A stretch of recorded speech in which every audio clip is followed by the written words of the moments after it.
కార్యాలయంలో బాధ్యతలు స్వీకరించిన పవన్, ప్రత్యేక పూజల తర్వాత బాధ్యతలు స్వీకరించిన జనసేనాని పవన్ కు వేద పండితుల ఆశీర్వచనాలు. ఈ నెల 24న ఏపీ కేబినెట్ సమావేశం. 24న ఉదయం 10 గంటలకు భేటీ కానున్న ఏపీ కేబినెట్ ఎన్నికల హామీలపై కీలక నిర్ణయాలు తీసుకునే అవకాశం.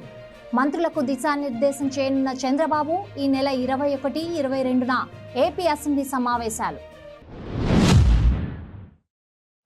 మధ్యాహ్నం 3 గంటలకు సచివాలయానికి చేరుకున్న సీఎం చంద్రబాబు సాయంత్రం 5:30 వరకు పలు సమీక్షలు. ఆ తర్వాత సాయంత్రం 6 గంటలకు ఉండవల్లి నివాసానికి వెళ్లనున్న సీఎం. ఏపీలో ప్రభుత్వ పథకాల పేర్లు మారుస్తూ ఉత్తర్వులు జారీ. ప్రతి ఒక్క పథకం పేదలకు అందాలన్న చంద్రబాబు. ప్రజల జీవితాలు మెరుగుపడేంత వరకు శ్రమిస్తూనే ఉంటాం, అండగా ఉంటామన్న CM Chandrababu.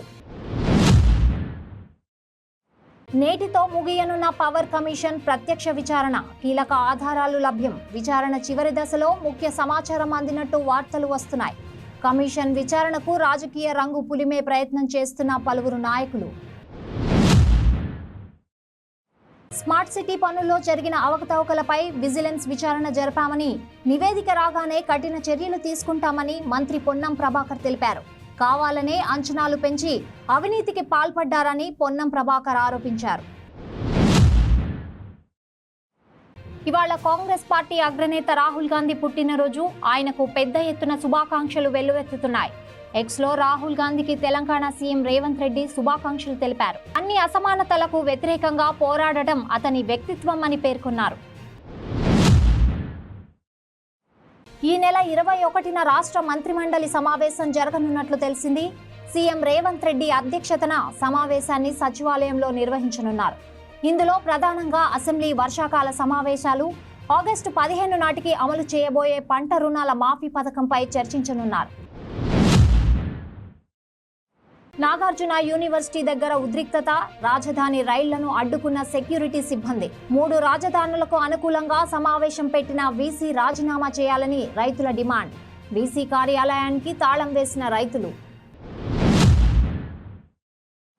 Kejriwal judicial custody పొడిగింపు. ఢిల్లీ లిక్కర్ పాలసీ కేసులో జూలై 3 వరకు కేజ్రీవాల్ జ్యుడిషియల్ కస్టడీ పొడిగింపు.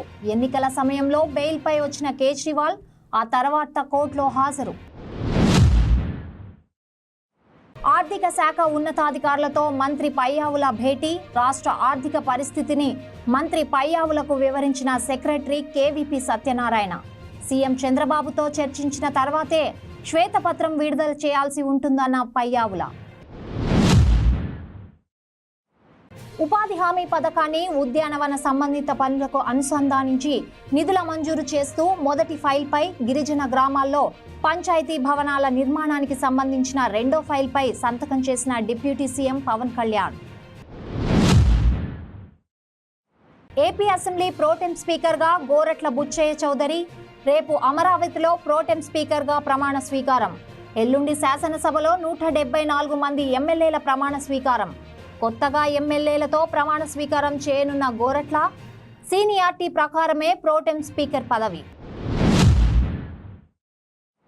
తెలంగాణలో బ్యాంకర్ల సమావేశం ప్రారంభం. డిప్యూటీ సీఎం మల్లుబట్టి విక్రమార్క సమీక్ష. రైతుల రుణమాఫీపై చర్చ. ఆగస్టు 15 లోపు రుణమాఫీ చేసే దిశగా అడుగులు. ఈ బడ్జెట్లో ఆదాయ పన్ను చెల్లింపుదారులకు ప్రభుత్వం శుభవార్త తెలిపే అవకాశం ఉంది. ఆదాయ పన్ను చెల్లింపునకు కనీస ఆదాయ మొత్తాన్ని 3 లక్షల నుండి 5 లక్షలకు పెంచే ప్రతిపాదన ఉన్నట్లు తెలుస్తోంది.